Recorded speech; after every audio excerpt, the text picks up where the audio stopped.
안녕하세요. 뱅커형입니다. 오늘은 즐거운 2022년 6월 13일 월요일입니다. 오늘 한국 지수가 많이 빠졌는데 한국만 빠진 건 아니고 아시아 증시가 전반적으로 다 빠졌습니다. 그리고 아시아 증시 전체에서 외국계 자금의 이탈이 보여지고 있습니다. 자, 무슨 일이 있었길래 도대체 이렇게 주식이 많이 빠지냐? 요거 잠시 짚고 넘어가는 시간 오늘 갖도록 하겠습니다.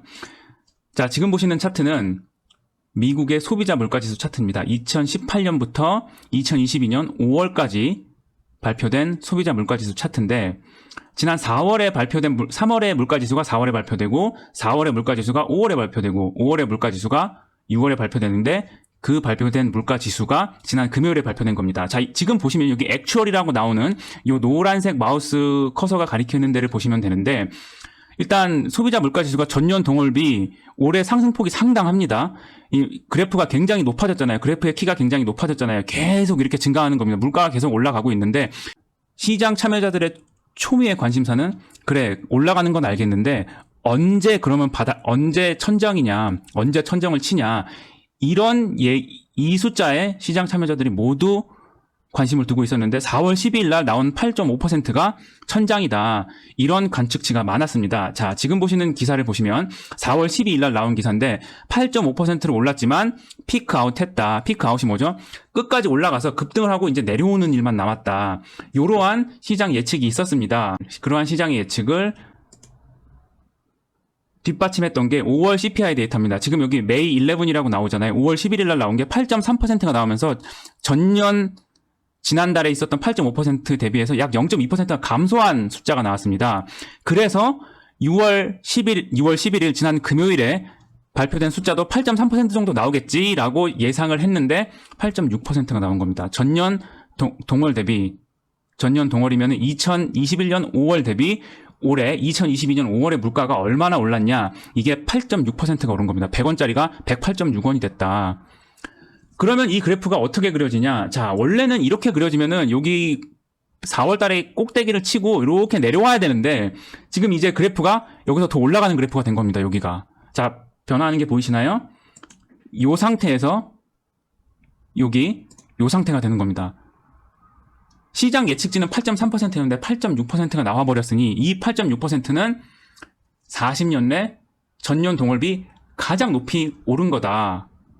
자, 이렇게 되면은 이렇게 물가가 더 급등을 해버리면 연준에서 얘기한 지난 5월에 금리를 인상하면서 연준에서 얘기한 75bp 하이크는 75bp 금리 인상은 절대 없을 거다. 그런 일이 있을 거면 깜빡이 키겠다고 한 게 이게 무효가 될 수도 있지 않느냐. 자, 왼쪽에 보시는 이 차트가 연방 기준금리인데 미국의 0.5%에서 지난 5월 달에 1.5%로 50bp를 올렸습니다.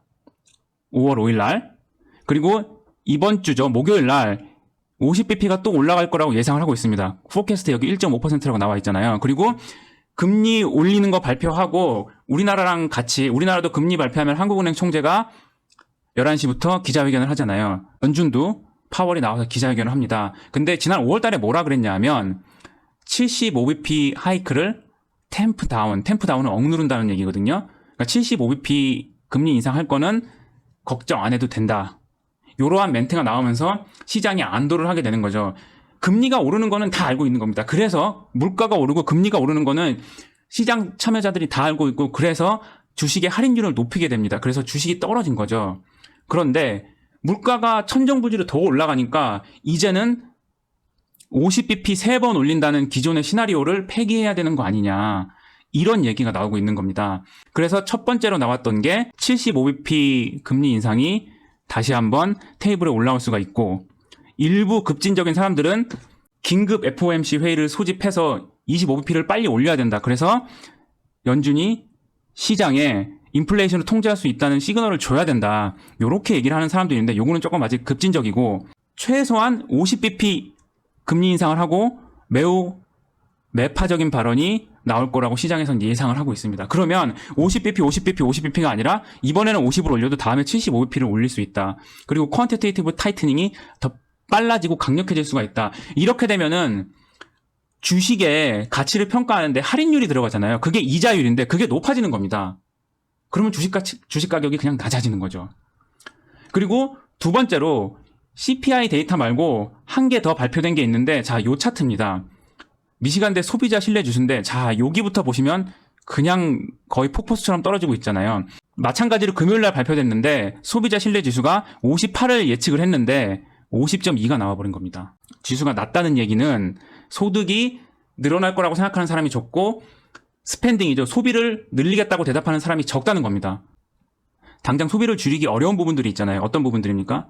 렌트, 집값, 월세, 그리고 식비, 그리고 에너지 코스트. 이런 데는 당장 소비를 줄이기가 어려운데, 근데 이런 데는 소비를 줄일 수 없는데 소비를 줄일 수 있는 데가 어디냐?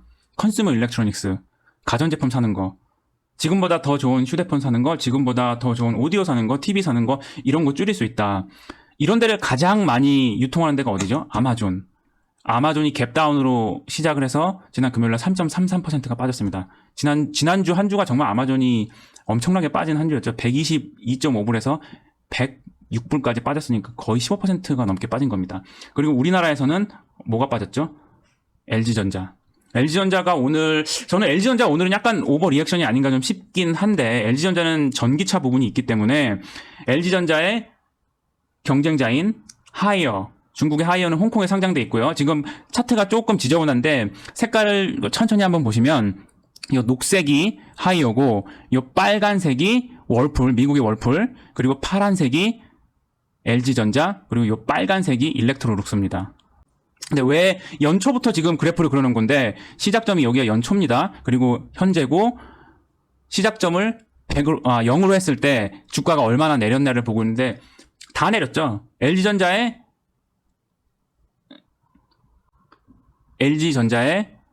경쟁사들, 국제적인 경쟁사들. LG전자의 경쟁사는 삼성전자입니까? 삼성전자 아닙니다. 네, 삼성전자의 경쟁사는 어떻게 보면 TSMC나 삼성전자의 경쟁자는 애플이나 TSMC 쪽이라고 보는 게 더 맞겠죠. 매출 비중으로 보면은 이 가전 매출 비중이 삼성전자에서 크지 않기 때문에. 자,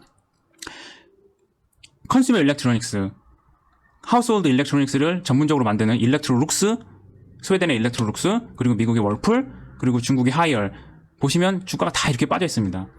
소비자가 이쪽에서 컨슈머 일렉트로닉스 쪽에서 소비를 줄일 거라고 시장 예상하고 주식을 전부 다 파는데 LG전자는 전기차 모멘텀이 있는데 LG전자가 이렇게 맞아야 되나?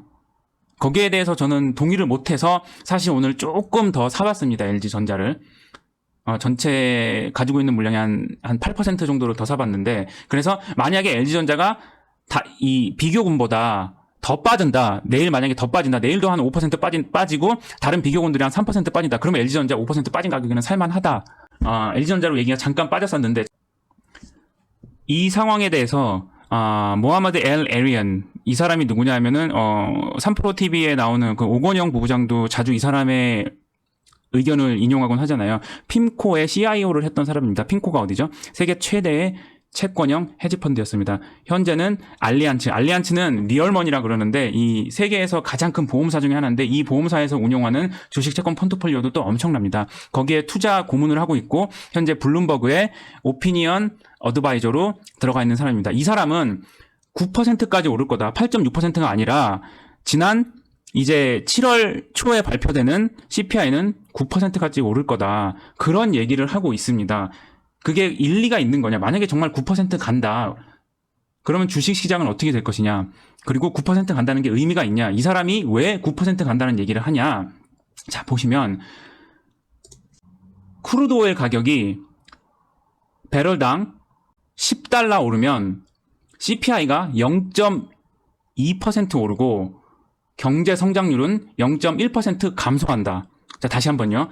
크루드 오일이 배럴당 10% 오르면 CPI는 0.2%가 올라가고 경제 성장률은 0.1% 감소한다. 요거는 그냥 공식으로 나와 있는 겁니다.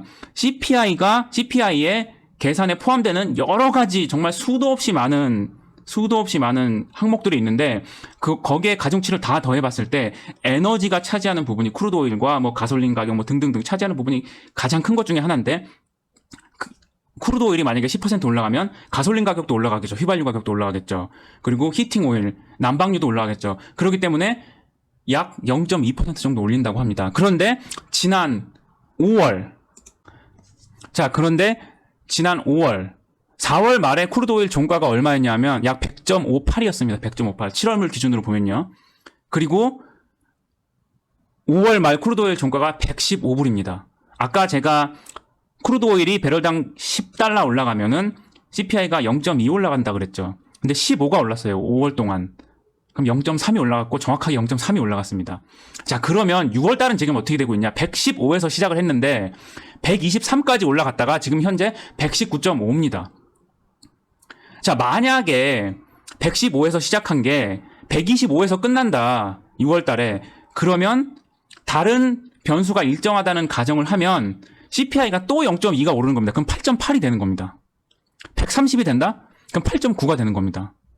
그래서 이거를 지금 막으려고 바이든이 사우디아라비아 방문을 해서 생산량 좀 늘려달라. 그 얘기를 하려고 6월 달에 방문을 추진했었는데 7월로 연기가 됐고요. 지금 민주당 내에서는 말이 안 된다. 현재 사우디 왕세자가 지난 저널리스트 살해 사건에 뭐 연루가 돼 있다. 그래서 그 미국에서 사우디를 제재해야 된다. 뭐 이런 얘기가 나오고 있지 않습니까? 이런 얘기가 나왔지 않았습니까? 그런데 그런 정권한테 숙이고 들어가서 오일 생산 더 해달라? 이거 말이 안 된다. 지금 정치적으로도 바이든이 지금 어려운 상황이고 러시아에서 나오는 오일은 러시아가 세계 2위의 원유 수출국입니다. 유럽으로 많이 나가는데 이거는 이제 점점 수입을 금지하기로 했죠. 90%를 줄인다고 하니 그러면 나머지를 어디서 갖고 와야 돼? 산유국에서 갖고 와야 되는데 산유국 중에 증산 여력이 있는 데는 몇 개 안 됩니다. 사우디 등 몇 개 안 됩니다. 그래서 사우디한테 가서 손 벌리려고 가는데 그것도 지금 현재 7월까지 연기가 된 상태다. 자, 그러면 어떻게 해야 되냐? 저는 여러분들이 지금 제 영상을 보시는 여러분들이 레버리지를 쓰지 않으셔서 버틸 수 있는 힘이 있으셨으면 좋겠습니다. 그러면은 기존에 좋게 보고 있던 종목이 당연히 내려가겠죠. 내려갈 때 이제 다른 나라의 경쟁자들과 비교해서 더 많이 빠지거나 그랬을 때는 저가 매수를 그 가격에는 시도해 볼 수 있다. 좋은 주식이 싸게 내려왔을 때 사야지 언제 삽니까? 긴 영상 시청해 주셔서 감사합니다. 수고하셨습니다.